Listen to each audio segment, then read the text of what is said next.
Hello, everybody, and welcome to section 4 of our 1920s notes. Today, we're going to talk about New Thought, minority influences, and pop culture in the 1920s. So, we're going to start with New Thought.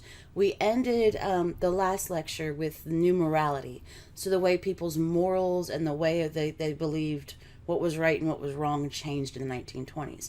But the way people think is going to change in the 1920s. And New Thought is going to start with this push to look to science and innovation instead of God for answers and solutions to problems. So, for example, at the beginning of the 1920s, a lot of people saw the Spanish flu epidemic that hit America as God's punishment. People who ascribed to the New Thought, instead of thinking God is punishing us, they're going to be looking for scientific reasons why this flu is happening and ways you can stop it. Now, New Thought is not very popular amongst those rural conservatives, so their response to all of this new scientific thought and scientific learning that's going on can be seen in Tennessee. In March of 1925, Tennessee passed a law called the Butler Act, which prohibited the teaching of the theory of evolution in public schools. Now, the theory of evolution had been around for a while, but what makes this unique is it's the first scientific law that you can't teach in schools. Now, Tennessee's Butler Act is going to lead to the most famous clash between Americans' social divisions, between those moderns and those modern urban, liberals and the conservative rural traditionalists. And that big clash is the Scopes trial. It's Tennessee versus Scopes. A lot of people call this the monkey trial. It takes place in Dayton, Tennessee in July of 1925, when a Dayton high school teacher named John Scopes purposely teaches evolution. He knew about the law. He broke the law on purpose. Okay. People wanted to challenge this law, so they chose John Scopes as kind of the person to do it. Kind of like the way in the civil rights movement they chose Rosa Parks to be the woman who refused to give up her seat on the bus. So he taught evolution for a couple of days until word got back to parents. Parents complained. Cops showed up inside of his classroom, and he continued to teach it. And he gets arrested, and he gets put on trial. And this is going to blow up this tiny little town of Dayton, Tennessee. People from all across the country are going to be coming to this town. Like every hotel room is filled up. People are renting out their guest rooms and making buku money over this. This tiny little town is going to have the eyes of the world on it because of this. And because of that, you're going to get two of the country's most famous lawyers to come and try this case. Now, the prosecutor, the guy who volunteers to prosecute this case and try to put John Scopes in jail, is William Jennings Bryan. Yes, that William Jennings Bryan, the Cross of Gold guy. He was a lawyer. He's very elderly. Well, not very elderly. We'll get there. He's like in his 60s. But he's elderly at this point. He has decided that this is a cause he wants to champion. He considers himself an expert on the Bible. So he is going to go in and he's going to prosecute this case. The defense attorney is the United States' most famous defense attorney, most famous trial lawyer at the time. His name is Clarence Darrow. And he is coming fresh off of one of his biggest cases ever, the Leopold and Loeb case in 1924. We'll talk about that in a second. So this is John Scopes. Okay, this is the man that they decide is going to be the one to challenge this law. This is Clarence Darrow, and this is William Jennings Bryan. All right, so Leopold and Loeb. They are, let's call them special friends. They were lovers, guys. And Leopold and Loeb are kind of an interesting case. It's a very traditional kind of serial killer pairings here. You have the one charismatic kind of sociopathic leader, and then you have the other kind of weaker partner who is very subservient to the first partner, always does what he says, that type of thing. And they decide that they are smarter than everybody else and they want to commit the perfect crime. So they decide, I mean, they type it all up on a nice fancy typewriter. They type up their plan. They're going to get this little boy, Bobby Franks, who was a distant relation of one of these two. And they're going to convince him to get in a car they've rented so that they can't be traced back to them. They're going to tell him that let's go play tennis. And they're going to sneak him into the car. And then they're going to drive out somewhere and kill him and hide the body. And nobody's ever going to know. The problem is these people have book learning but no common sense. For one, Franks is related to one of these two. So that's mistake number one. Mistake number two was they wrote everything down. And while they did get rid of the paper itself, it was written on a typewriter. And typewriters have ink ribbon. The way it works is the key has the little shape of the letter on it. And the shape of the letter presses into that ribbon. And pushes that shape's worth of ink onto the paper. So whenever the key comes down, there's that perfect shape letter's worth of ink missing on that ribbon. So all the cops had to do was take that ribbon and go through and look at the letters that were used and just figure out where the spaces went. And they could figure out everything that typewriter had written. So that's mistake number two. Mistake number three, when they go to hide the body. One of these two was an avid bird watcher, so they knew all of the backwoods kind of places. And they thought they're wanting to hide the body in a culvert, one of those pipes underneath the road. But neither one of them wanted to crawl all the way into the pipe and get all nasty and dirty. So they just kind of shove the body as far in there as they can, and they leave about that much of the feet sticking out. And with about 1.5 feet, 2 feet of feet sticking out, his body's going to get found pretty quickly. So that's mistake number three. Mistake number four, the avid bird watcher had specialty made glasses made for him in his prescription with solid gold frames. And they fell out of his pocket near the body whenever they were disposing of the body. So this is, you can't commit a crime in a much more stupid way than these two did. They're going to get caught. They're going to get tried. Clarence Darrow takes the case. Clarence Darrow does not take the case because he wants to get them off. Okay, everyone knew they were going to get convicted, but Clarence Darrow was an ACLU lawyer, so he's focusing on civil rights. So when they get convicted, Darrow gives an impassioned speech against the death penalty. He talks about how the death penalty is cruel and unusual punishment and it shouldn't be used to hurt people. And he can get these two out of the death penalty. They'll spend the rest of their lives in prison, but they don't get the death penalty. So back to the Scopes monkey trial. Scopes is convicted. Okay. Though this conviction will later be overturned on a technicality by the Supreme Court. So the conservatives take this as a win, right? Because Scopes gets convicted. But ironically enough, the liberals take this as a win too, because in order to win the case, Darrow got to put William Jennings Bryan on the witness stand. The judge would not allow. The judge was a very, fundamental religion-oriented judge. And he refuses to allow Darrow to call any scientific witnesses to talk about the theory of evolution. So the only thing left is for Darrow to kind of point out that it's silly to only teach the literal interpretation of the Bible in schools, because most people don't believe every single word of the Bible was meant literally. Some things are just said for the meaning or for the message. It's not specifically the literal interpretation. So he puts Brian on the stand because Brian is a self-proclaimed expert on the Bible, and he proceeds to tear Brian apart. He starts off with Brian, do you believe in the literal interpretation of the Bible? And Brian basically says, yes, I do. And then, like, the first thing that Darrow hits him with was, okay, well then, where did Cain's wife come from? Where did Abel's wife come from?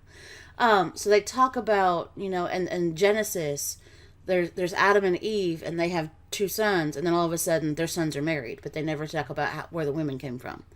So like he's trying to talk to Brian, and Brian keeps getting fuddled. He keeps getting messed up, and it makes Brian look like an idiot. Which in turn makes all of the conservatives who believe in the liberal interpretation of the Bible look like idiots. So liberals take this as a win too. Now, later on, at the end of this trial, July 26th, excuse me, I'm going to try not to do the yawning thing again today. July 26, 1925, William Jennings Bryan will die while he is in Dayton at the end of this. He has kind of a heart attack. Now, 5 years later, Bryan College is opened up in Dayton, Tennessee. To this day, it is still one of the best religious colleges in the Southeast. So it is a Christian college. The Butler Act, the law that makes evolution illegal, it actually remains a Tennessee law until 1967. So if you have parents or grandparents who went to high school in Tennessee before 1967, they were not even taught the theory of evolution. All right, so minority influences. Now, these are not just black, but these are all the different types of people that were part of that loud, frisky minority. This is going to be the way we shape, or the way we see the 1920s. These are the Great Gatsby type people. Okay, so the first thing we're going to talk about is the Lost Generation. The Lost Generation is the name for this minority group of people that are doing all of these new modern types of things. The Lost Generation is a term coined by a writer named Gertrude Stein. She was a female writer, and she's talking about this generation that kind of feel like they don't have a place in the world anymore, which is very much defines all of these people. We use the Lost Generation today to refer to that group of people that were too young to fight in World War I and too old to fight in World War II. Okay. One of the best quotes to describe the Lost Generation comes from a writer, F. Scott Fitzgerald. He says that these men had grown up to find all gods dead, all wars fought, all faiths and men shaken.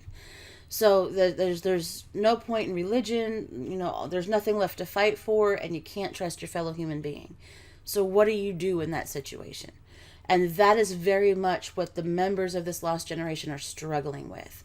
The Lost Generation, generally speaking, is going to refer to the young urban writers and artists of this movement, because the writers and artists, they're the ones that have left behind the evidence we can go back and look at. The iconic book of the Lost Generation is The Great Gatsby. If you have not read it, go read it. It's written by F. Scott Fitzgerald. Okay. One of the famous artists of the time is a woman named Georgia O'Keeffe. She's going to be famous for her landscapes, her desert style type paintings, especially Flower, which I'll show you in a second. And a lot of the members of the Lost Generations are going to become expatriates. They're going to go to places like Paris.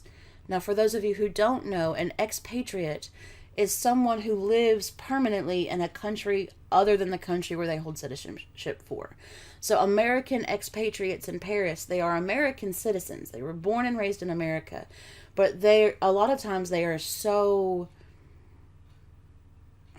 sick of the hypocrisy shown in America that they leave. That they get out of America, they can't put up with it anymore. They go and they move to Paris, and they spend the rest of their life in Paris. They never try to become French citizens. They're still Americans. They just are never going to live in America again. Okay, so this is F. Scott Fitzgerald, the writer of The Great Gatsby. This is my favorite cover of The Great Gatsby because it's amazing. I mean, how do you not love that? This is Georgia O'Keeffe. This is her famous painting, Flower. Okay. And you're going to see a lot of kind of Native American inspired art from Georgia O'Keeffe. Native Americans get a little bit of a bump in status in the 1920s. A lot of Native Americans had fought for the United States in World War One, and as kind of a reward for that, we kind of stop the whole Dawes Severalty Act thing. So we allow tribes to have an identity again. We allowed tribes to have to own land and have that tribal identity again. So that's the one bump that Native Americans are going to get in the 1920s. Gertrude Stein, this is her. She's the one who coins the term lost generation. This is Ernest Hemingway. He is going to be an expat. He's going to be an expatriate. He is going to go live in Cuba. He's going to live in Paris. He's going to go all over the world, and he writes some amazing books. He writes The Sun Also Rises. He writes The Old Man and the Sea, which is amazing. And if you don't want to read The Old Man and the Sea, they've got a really good movie interpretation of it that came out, I want to say, in the 50s. It's really, really good. I suggest you go and you at least watch the movie because it's amazing. So influence of Black Americans and Black culture on the 1920s. So first we're going to talk about civil rights. And the big civil rights issue in America in the 1920s is getting civil rights, getting the right to vote, and opposing the racial violence that's happening, especially in the South. The two main NAACP leaders you have at this time are W.E.B. Du Bois, but Du Bois is getting up there in years now. He's getting old. And then James Weldon Johnson. He's kind of the new, young, up-and-coming member of the NAACP. Now, Johnson especially... Oh, this is Du Bois. Okay. This is James Weldon Johnson. This is one of the things he's known for. He compiles the first book of American Negro poetry. He's got a couple poems in here, but this is a great book to go to if you're doing any type of book or research on the Harlem Renaissance. This is a great book to go to for that. Now Johnson especially is going to be involved in an anti-lynching campaign. He picks up that lynching campaign anti-lynching campaign that was started by Ida B. Wells in 1892. So at this point she has passed and he has taken it over, and the whole point of an anti-lynching campaign is to convince Congress to pass anti-lynching laws. Remember, lynching's always been illegal. Murder has always been illegal. What anti-lynching laws would do would make lynching a federal crime. So instead of having local police investigating lynchings, which didn't always work well, because a lot of times either the police were involved in the lynchings or they were related to people who were involved in the lynchings, so they're not going to go look into it. An anti-lynching law would make it a federal crime, so the federal investigators, the FBI didn't exist yet, but Secret Service, U.S. Marshals, they would have to come in and investigate. The thought process was that if you have someone from the federal government coming to investigate, they don't have any ties to that community, so they would be more impartial and more willing to arrest the white people for committing the crimes. And Congress, 3 different times in the 1920s, rejected anti-lynching laws. So 3 different times the laws came before Congress, and 3 different times Congress said, we don't need these, and voted it down. Black influence on popular culture is going to be known as the Harlem Renaissance. Harlem Renaissance is the rise or the rebirth of Black culture in America. And you're going to see a lot of amazing Black influences. I will show you some separate videos after this in class of some of these songs. You have jazz, which is amazing. Jazz comes from the blues. You're going to see this a lot in northern cities. The Great Migration brought the blues north, and it's going to mix with some of the sounds that were already happening, some of the ragtime type sounds that were happening in the north, and you're going to get jazz. 2 of the famous jazz artists you need to know, Louis Armstrong, he was a trumpet player and a singer, and Duke Ellington, he was a piano player and a composer. Blues singers, you're going to get, so many great blues singers. You have Bessie Smith, Billie Holiday, amazing. Go Google Harlem Renaissance 1920s musicians and just follow it into the YouTube rabbit hole. It'll be amazing. Literature. You're going to see a lot of amazing black literature coming out of the Harlem Renaissance. One is the Poet Laureate of Harlem. Poet Laureate means official poet. And the official poet of the Harlem Renaissance is Langston Hughes. I'm going to show you some of his poems in a minute. But he is amazing. He is one of those poets that he's one of the first to stand up and say, no, you need to be proud of being black. You need to celebrate being black. You don't need to try to hide your blackness and act more white. That's not what this is about. You should be proud of who you are. Zoe Neale Hurston writes an amazing book called Their Eyes Were Watching God. This is one of those books that I tell every one of my female students, you need to read this book. You should read it if you're a man too, but this is one of those books that I've read it several times throughout my life, and I've gotten something different from it each time I've read it. So every time you read this book as a woman, you're going to pick out something else from it. And this book chronicles a black woman's life in the South. And it's kind of like her young adult life where she's married and then her husband dies and she falls back in love. And it's just this whole big kind of saga, and it's amazing. Also, gentlemen, if you want to read a fictional account of what happens to the human body whenever the human gets rabies, it's in this book. So there's something for everybody. Okay, Josephine Baker is a famous singer and cabaret star. She does burlesque. She's a black woman. She's a black American. She goes to Paris and becomes famous doing burlesque shows.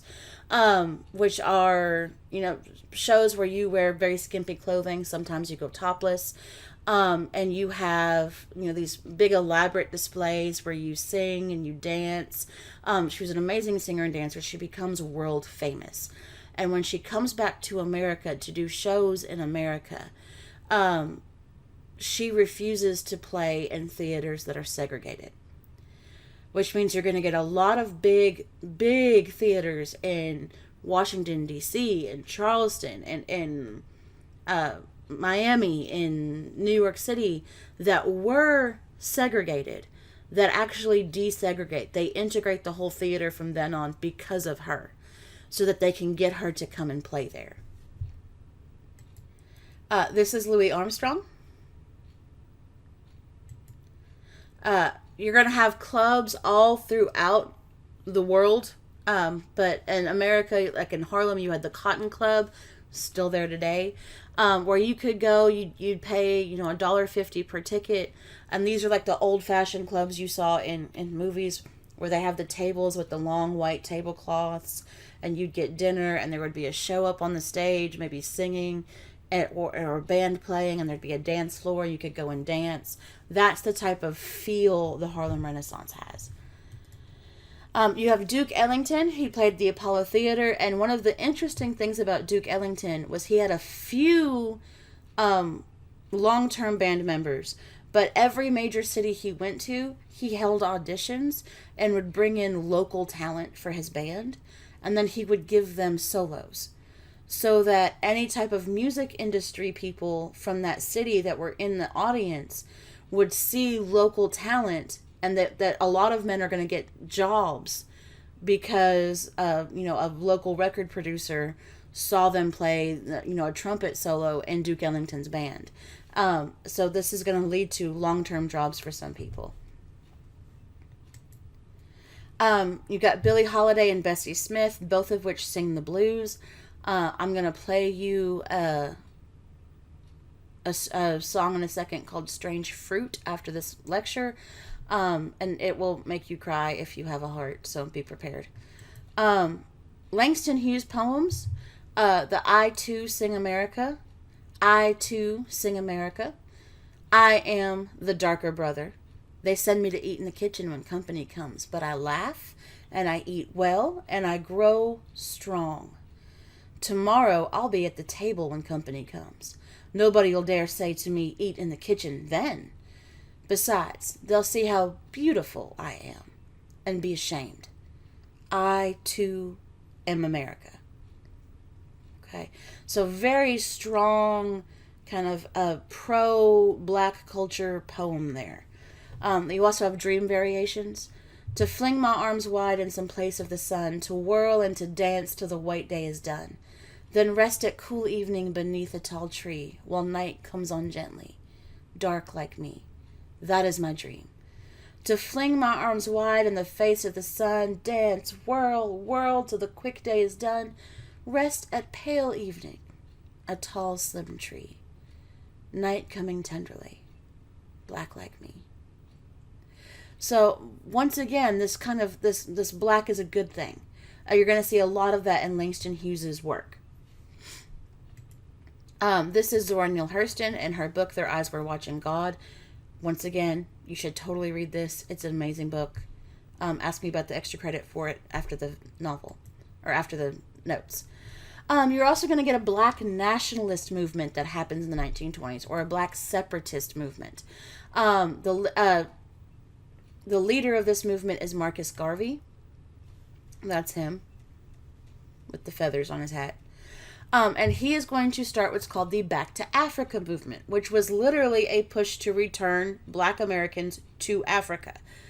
He wanted to resettle in Liberia. Liberia was a country that was set up by white anti-slavery Americans during the early 1800s.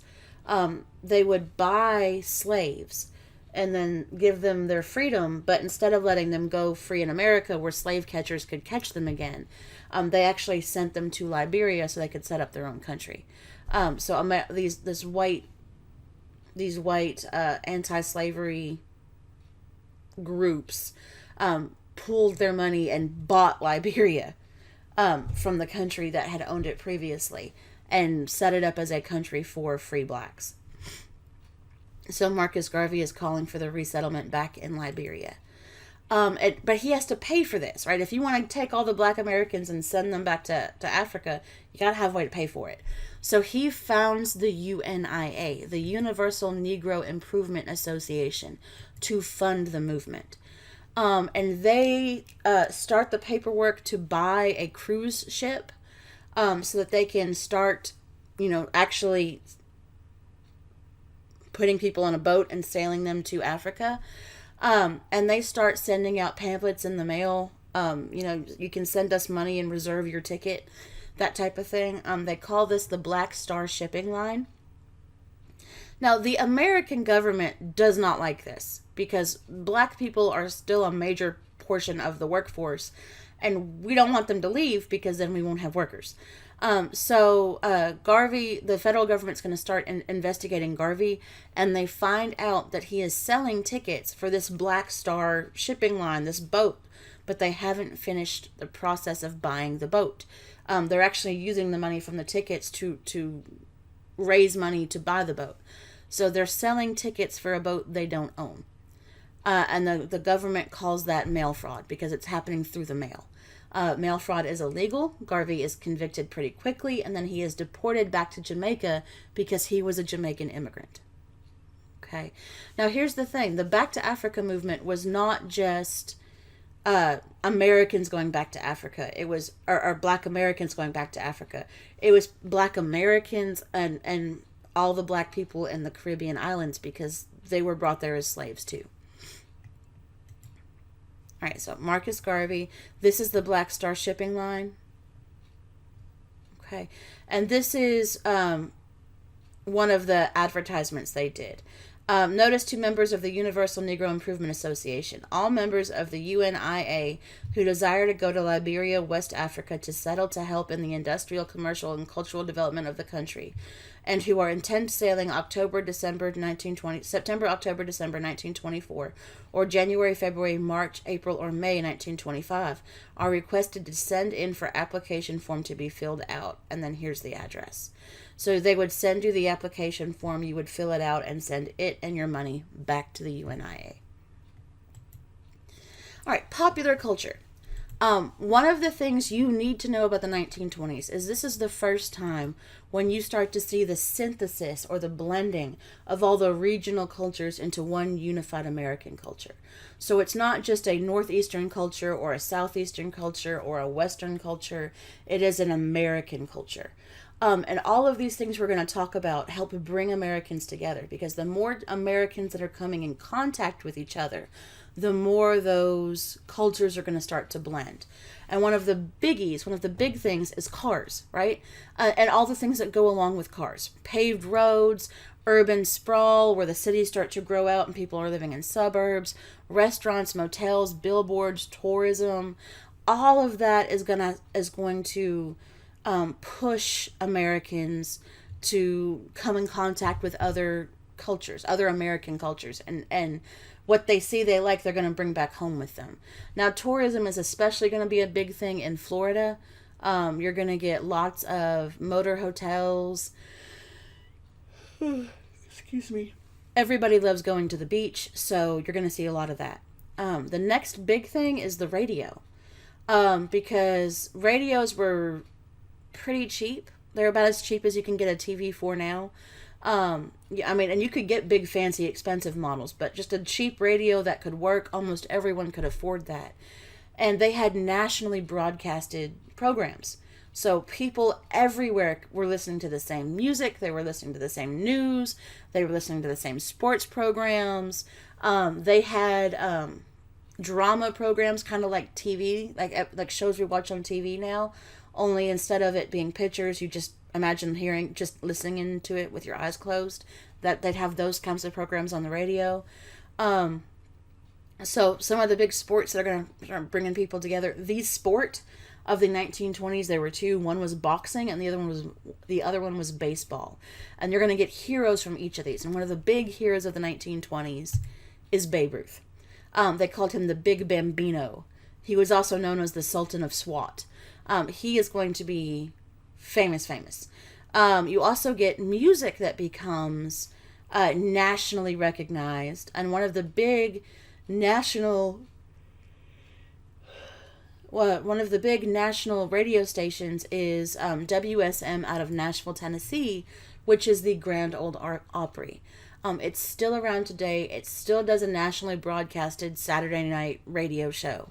This is where you're going to get the Carter family becoming famous.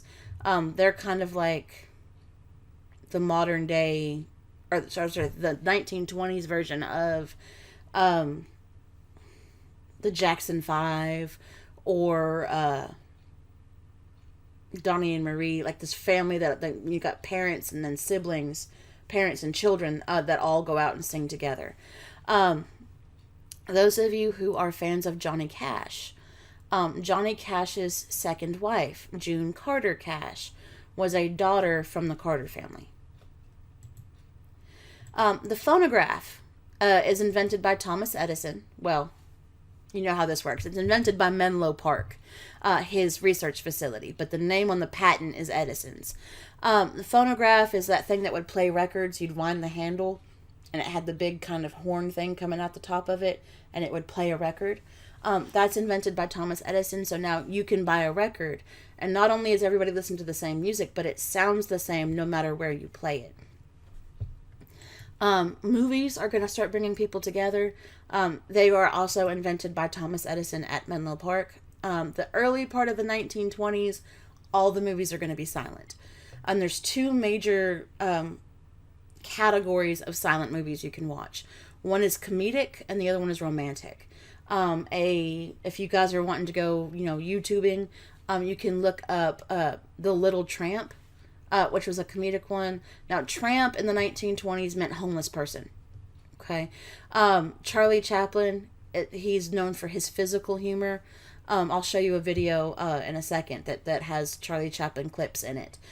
So he's very physical, kind of slapstick, lots of slipping and jumping around. And then you have romantic movies, like The Chic with the heartthrob of the 1920s in it, Rudolph Valentino.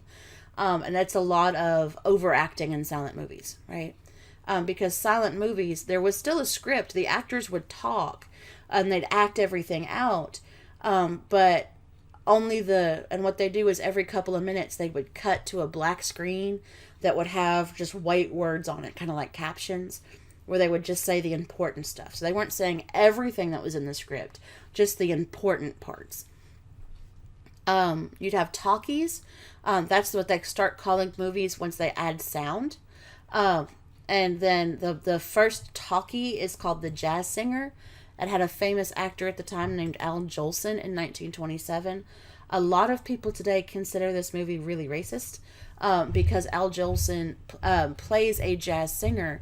And for a couple of the numbers in this movie, he's in blackface. So he has painted himself black. So this is Charlie Chaplin. This is Rudolph Valentino. Okay. Once again, you're going to get a lot of the overacting, a lot of the big gestures. Okay. The greatest hero of the 1920s, the guy everybody loved, was Charles Lindbergh. He was the first person to fly solo across the Atlantic Ocean. He does this in May of 1927. He flies 3,735 miles, and it takes him more than a day to do it. It takes him 33 hours and 39 minutes. You can do that now in 6-7 hours, depending on the plane. Now, he does this in a very specially built plane. They basically took everything off this plane they didn't absolutely need. So extra chairs were gone. A lot of the interior comforts for the pilot were gone. They used thinner metal to make it lighter. They gave it a bigger gas tank so it could hold all that fuel. And the name of his plane was the Spirit of St. Louis. This is the plane, Spirit of St. Louis. This is Lindbergh in front of it. And not to be outdone by a man, a woman will do the same thing. She just won't manage to get it done until the 1930s. The first woman to fly solo across the Atlantic is Amelia Earhart. She does this in 1932, and she's famous because she tries to fly solo across the Pacific. Well, not solo. She has a navigator with her. But she's trying to fly across the Pacific Ocean, and she ends up disappearing over the Pacific in 1937. Actually, you can Google this. They think they found the wreckage. That came out last year. They're pretty sure they found Amelia Earhart's remains in the wreckage of her plane on a little island in the Pacific. So, history's always happening. And that is it for today. This is Amelia Earhart, so you can see what she has. Okay. Once again, very much a modern woman, right? She's wearing pants, and that is just scandalous. Much shorter haircut.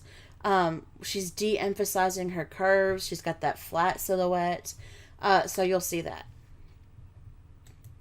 All right, and that is it.